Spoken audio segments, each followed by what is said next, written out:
కృష్ణమాదిగతో మొదలు పెడితే చాలామంది 30-35 సంవత్సరాలలో ఈ ఉద్యమంలో చాలామంది పాల్గొన్నారు అధ్యక్ష. ఈ ఉద్యమంలో కూడా చనిపోయినారు. ఇంతకుముందు పెద్దలు దామోదర రాజనరసింహ గారు చనిపోయిన కుటుంబాల గురించి ఆలోచన చేయాలి అని వారు అన్నారు. ఎస్, తెలంగాణ ఉద్యమంలో చనిపోయిన వాళ్ళను లేదా మాదిగ ఉపకులాల వర్గీకరణకు సంబంధించి ఉద్యమంలో ప్రమాదవశాత్తు చనిపోయిన వాళ్ళని ఆదుకునే అవసరము బాధ్యత ఈ ప్రభుత్వానికి ఉన్నది. నేను తమరి ద్వారా వారికి నేను మాట ఇస్తున్నా, రేపు ఇందిరమ్మ ఇండ్లు ఇచ్చే దాంట్లో ఈ కుటుంబాలకు ఖచ్చితంగా మొదటి ప్రాధాన్యత కింద ఇందిరమ్మ ఇండ్లు ఇవ్వాలి ఆ కుటుంబాలకు. ఎందుకంటే పిల్లలు చనిపోయింటారు, తల్లిదండ్రుల పరిస్థితి ఏ విధంగా ఉందో తెలియదు, కుటుంబ సభ్యుల పరిస్థితి ఏ విధంగా ఉందో మనకు తెలియదు.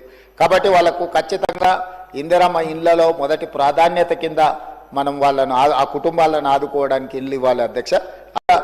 రాజీవ్ యువ వికాసం కింద నిన్ననే మనం కొన్ని పథకాలు ఇచ్చుకున్నాం. ఆ కుటుంబంలో చదువుకున్న యువకులు కానీ యువతులు కానీ ఆ కుటుంబం అంటే వాళ్ళ సోదరులు సోదరిమణులు ఎవరైనా ఉంటే వాళ్ళకి ఈ అప్ టు 4 lakhs ఏదైతే ఫైనాన్షియల్ అసిస్టెన్స్ మనం ఇస్తున్నామో వాళ్ళ ప్రాధాన్యత కింద ఆ కుటుంబాలకు, ఆ చనిపోయిన కుటుంబాలకు ఈ రాజీవ్ యువ వికాసం స్కీమ్లో కూడా వాళ్లకు అవకాశాలు కల్పించాలని చెప్పి తమరి ద్వారా వారికి మాట ఇస్తున్న అధ్యక్ష. ఇది ప్రభుత్వం